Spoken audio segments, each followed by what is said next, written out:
Hello, my name is Emiliano Flores, and the topic of my presentation will be the use of words to describe audio flows such as noises and distortions that are heard during the digitization of analog carriers such as tapes and discs.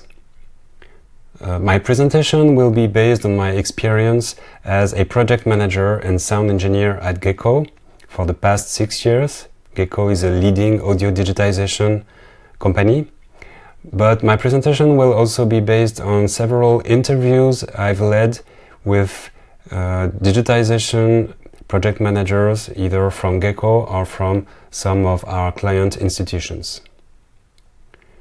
So first, I would like to make a brief reminder of what is at stake when we consider the digitization of analog audio documents. An analog audio item is a complex item which has a history, a past. It is a physical object. It is made of a particular material. It is in a particular condition, and it bears some audio recording, but it has also some written information on it, etc. So all these complex factors, all these complex things which make a disc or a tape, we will try to preserve them digitally. So this is what we do when we digitize an analog audio document. So I made a brief list of the things that we want to preserve. We want to preserve the acoustic information, of course, but also the analog document reference numbers, so that could be the matrix number or the past catalog numbers of a disc or tape. We will also aim at preserving the analog carrier's physical aspects, meaning what is the size of the item, what is its condition, what material it is made of, etc. We will also try and preserve the carrier's context, for example, the accompanying paperwork or any written information on the carrier itself should be preserved. We will preserve information about the program content, so that means typically the title and duration, this kind of information. We will preserve information about the transfer process itself, so that includes the tape machine or turntable used, the cartridge and stylus, the speed, the preamplifier used, the EQ curve used, what cable was used maybe, or what are the converters, what is the software used for digital recording and for digital editing. All these things must be noted somewhere in the metadata. And finally, we will preserve information about the technical quality of the audio, and this is the particular part I will be more concerned about in my presentation now. So today, in the world of today, when we want to preserve either a disc or a tape digitally, we will create an analog file, most of the time one or several picture files, and one or several text files, digital text files. The reason why we use these three types of files is because they are complementary, they are cost-effective, and they have become approved standards. So the reason why I'm reminding all these things that everybody knows is that there is nothing obvious about wanting to preserve a 3D object with only words, a picture, and an audio file. This is more a choice which has been done throughout the years and is the result of practical and economical considerations. So what is a note on audio condition, or NAC? Well, the NAC is the text report of the technical audio quality. What is the role of a note on audio condition? Someone might ask, what is the point of using words to describe what can be heard in the audio file anyway? Well, there are many uses for the NAC.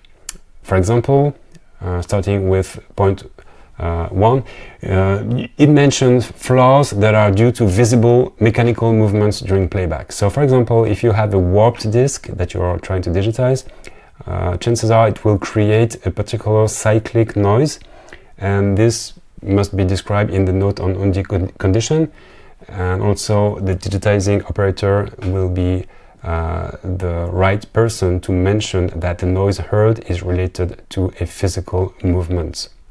This must appear in the NAC. The NAC is also useful to protect the ears of future listeners of an audio file.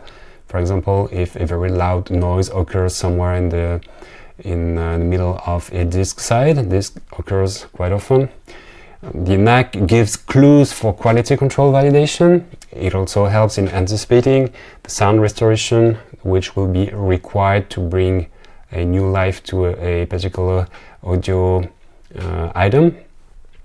The NAC is useful to complement the note on physical condition.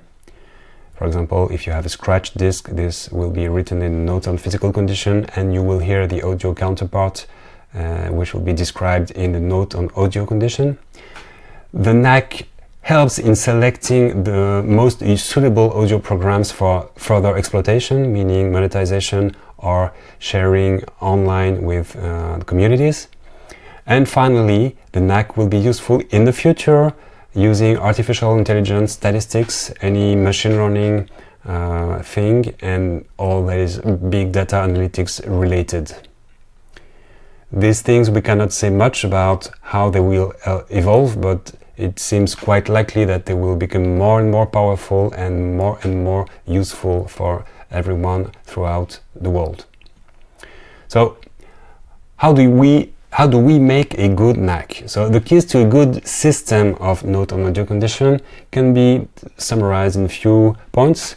The entry of the NAC itself must not slow down the analog to digital transfer. That's a very basic yet very important thing to remember, as otherwise it would render the whole digitization project non-feasible, not possible in an economical sense. Then also the NAC must be reasonably detailed, so that means it's not a good thing to have too many information written, yet some information must be written, so a compromise here has to be found as well. The NAC must be both human and machine readable and understandable. We'll try to see further on how we manage that. It's also a good thing that the NAC can be of local use, meaning useful for the local community, but also for the global community, as this is becoming more and more important in our times now. And also, it's a good thing to aim at having some NAC which will be useful for today, but also for people in the future. So this is not a very easy thing to do, as we have no real idea of what the people in the future will be looking for, but we can try and anticipate in some ways at least. So formulating a NAC basically is something like the human operators listening to the documents, and this is an experience he or she has, and this is turned into words, into written words, digital words. So to do so, the digitizing operator will go through the following steps. First, listening, of course. Then the detection of an audio flaw will occur, and then the categorization of the events according to a predefined frame of reference will have to occur. Then the operator will formulate the note on audio condition according to a predefined frame of reference. So this is, we have found the way things go, and this allows to have a kind of significant and standardized formulation of the audio events and flaws which should be kept along with the audio file and picture.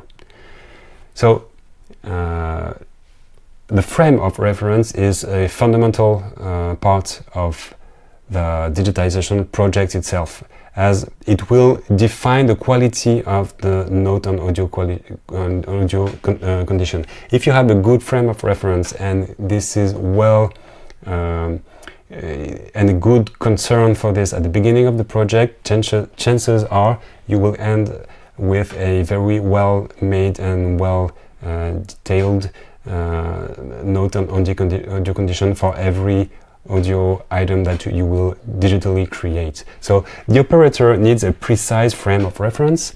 The frame of reference may include a complete list of acceptable terms for the project, a dictionary of terms, Some audio samples are welcome too, and even some videos to make sure that the operator knows exactly what we are talking about. So one thing I didn't mention here is the frame of reference needs to be actually redacted, written down by someone, and this will be the project manager. So it's important for the project manager to realize the importance of doing this part of the job before the beginning of the project.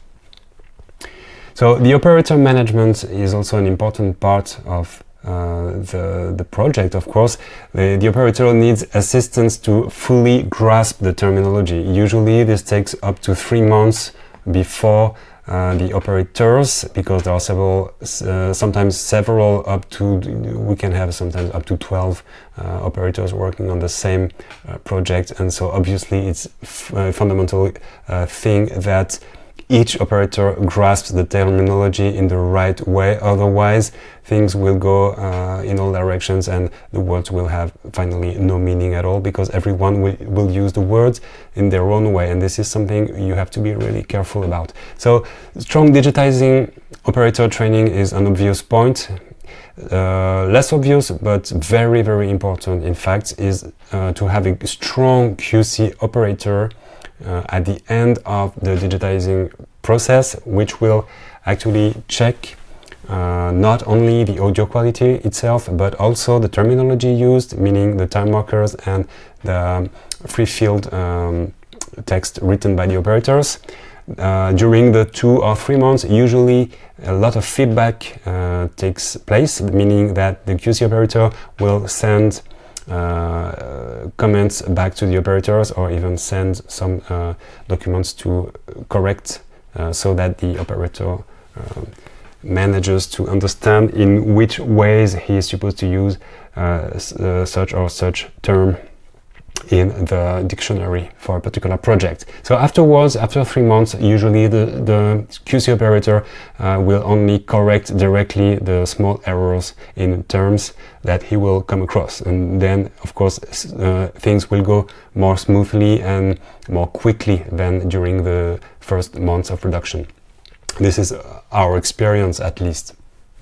Also, it can help the operator that a local language is used in the terminology of the actual audio flows mentioned. So the English language, of course, is well spoken by a lot of people, but still a local language can have a lot of advantages when it comes to the motivation of a particular operator in understanding what is written down.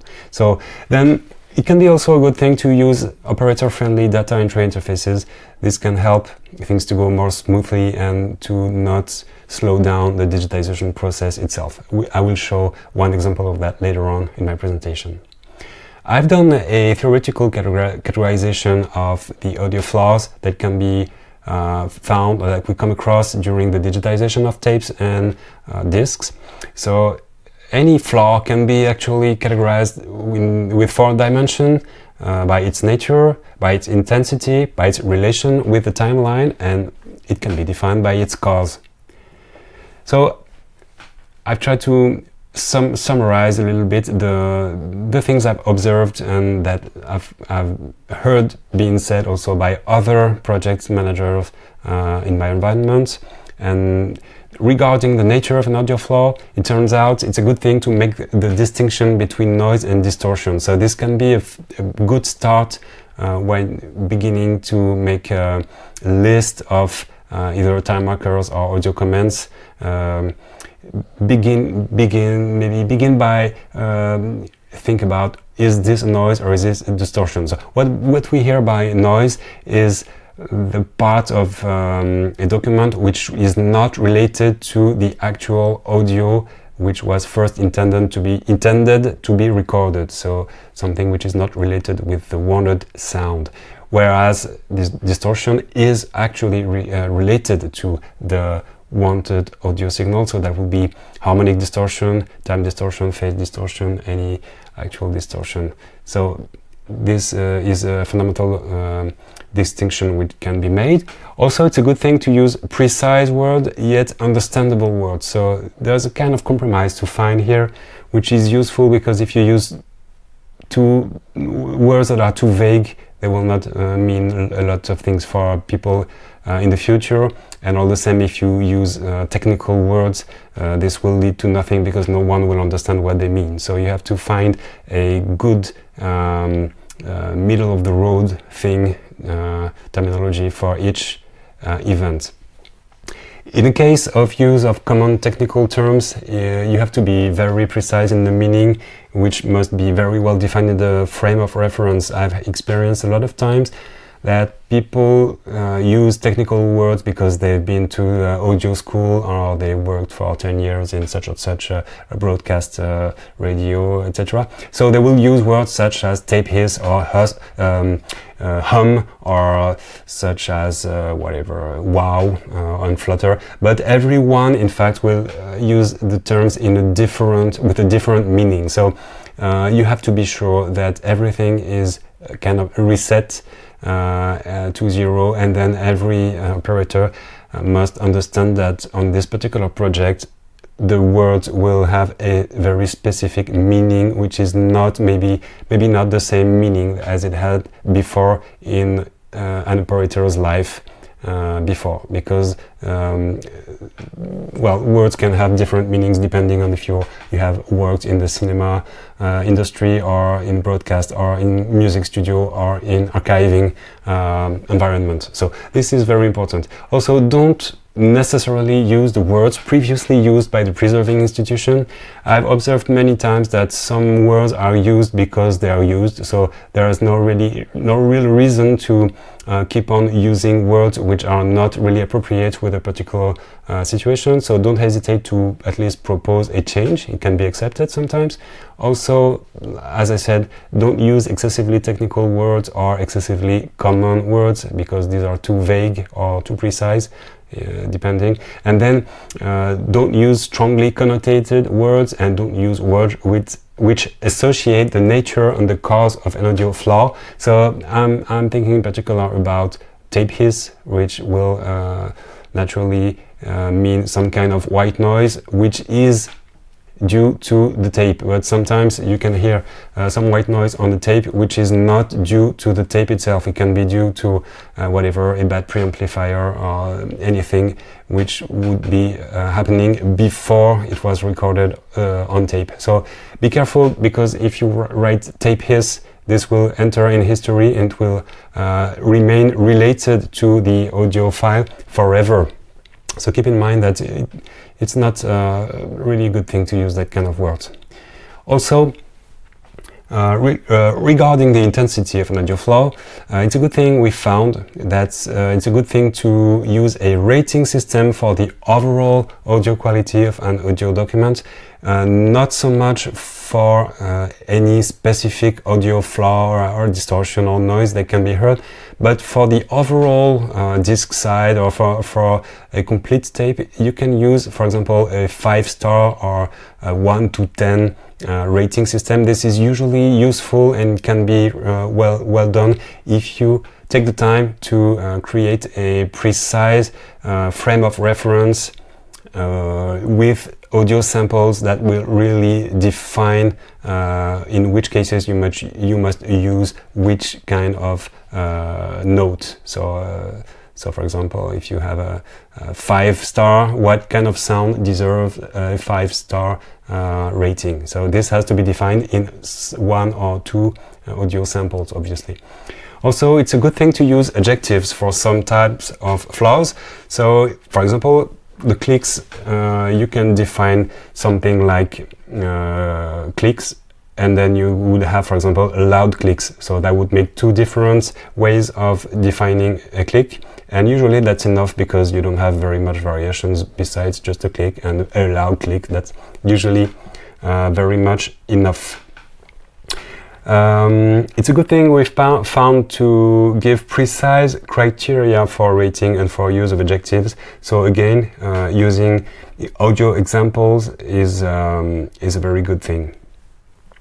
However, don't use decibels or percents or other scientific measurements units. as this will usually be impossible to actually measure. It will take too much time, and then it will not be understandable by people, common people, normal people. So don't bother to use that. And also don't rely on the operator to create his or her own rating criteria. Most of the times this will just end up with terminology that is only understandable by the operator himself or herself. So don't let the operator choose his or her own adjectives for the same reason, obviously. When it comes to the relation to timeline of an audio flow, we found it's very useful to use time markers for local flows. So that can help to be very precise in defining a place in time where a specific audio flow occurs. Then you can use region time markers. So for example, you will mark the start of a region with clicks, and then you will mark the end of an area, of this area, with another time marker. That's enough to define a good area of a specific distortion or specific noise that can be heard. Also, it's a good thing to use general comment fields for flaws which are present on the majority of the audio. So if you have a tape with distortion during the whole tape, then it's no use to put time markers. Just write general comments in the field which is done for that, and it will be perfect. In the don'ts, just don't use too many markers. Don't use too few time markers. So you need to have some of this, but don't put too much, because then it becomes unreadable and then it's not useful anymore. Also, we found that the formulation of the cause of an audio flow is something more tricky, because sometimes we tend to want to find the cause of an audio flow when in fact it's not possible to know where the distortion comes from, or where why is there this particular noise at a particular place. So I've made just a quick categorization of the causes that are possible for an audio artifact, and it could be a technical problem in the signal path during original recording. So for example, a bad cable after the microphone could induce some additional noise. It could be carrier related, as is written in TC03, or it could be due to normal aging of the carrier, or due to an audio document being a copy. So that will for example happen when you are listening and digitizing a tape, but you hear clicks and crackle, and that's because the tape is actually a copy of a disc. You could also have artifacts that are caused by unavoidable playback issues during transfer. Like I said, this is the case with warp documents, warp tapes, warp discs. Another cause could be the avoidable playback issues during transfer. So for example, if you're digitizing a tape and your heads are dirty, then you will have an unavoidable playback issue. But this is not possible, of course, because you are checking your equipment and you are sure that you have to obviously make sure that your equipment and your recording chain is perfectly set up. So regarding the cause of audio flaws, do mention the cause of an audio alteration when it is known with certainty. Do make no mention of cause if it is unknown. Don't feel like you really have to mention the cause of an audio flaw, because this will lead to fake information, misleading information. So don't guess, don't extrapolate, and don't invent the cause of a distortion or the cause of a noise that you hear during the digitization of a disc or tape. So finally, there are also a few other miscellaneous audio events that can sometimes mention in an act. They are not really directly audio imperfections, let's say, but there are more bordering on the documentary. So that will include, for example, some preservation institutions which require that we mention every time that we have reset the adjustments or readjusted the azimuth, for example. So then we'll put a time marker every time we have stopped the tape, readjusted the azimuth, went backwards, and then digitized the part of the tape. The same thing for every time we clean the heads or we make an edit for checking something weird on the tape. These kind of things can be mentioned with time markers. Also, we can mention the places where the audio is truncated, or there are missing audio parts, or silence or absence of audio signal dropout. This can be mentioned in the NAC. Also, when you have a change of recording speed in the middle of a tape, when you, for example, begin with a recorded audio at 15 inches per second, then finally changes in the middle of the tape and it ends up at 7.5 IPS, then you must mention this, of course, somewhere, so that would be in the NAC. There are also a good deal of information which is often present on the surface of the disc, in particular for broadcast lacquer discs, which are often full of written information, either arrows or just pencil signs, and also some wide groove spacings, which can be used for to mention the synchronization points. All these things must appear as time markers, obviously, in the NAC. So there are a bunch of other information bordering on the documentary, which can be sometimes required by certain preservation institutions. This is a particular example of a digitizing setup we have for VIA in Belgium. So this is with Flemish Belgium Archives. This is a studio we have set up at VRT, so that's National Flemish Radio and TV. There, as you can see on the left, the turntable preamplifier. In the middle, there's the computer. On the screen, you can see in blue, this is the digitizing software that we have set up and we have developed ourselves for this particular project. So this is a 28,000 shellac disk side digitization project. And on the lower right-hand corner, you can see the launchpad. And I will show you later on what it is used for. This is a close-up shot, close shot of the actual digitizing software interface.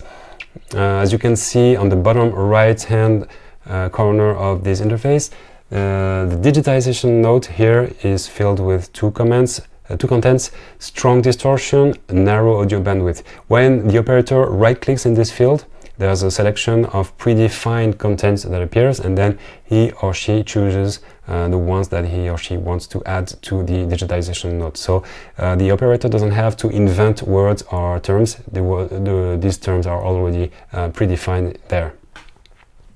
And this is what the launchpad is used for.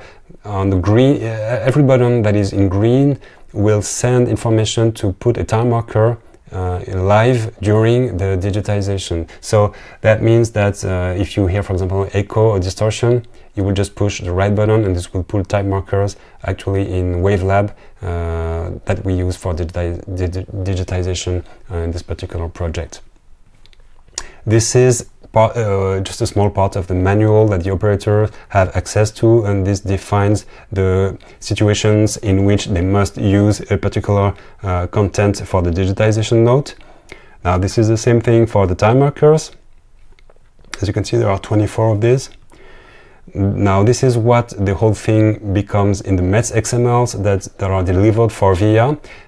In blue you can see the digitization node for this particular side, which ends up as low signal noise ratio, loud surface noise, loud crackles, strong distortion.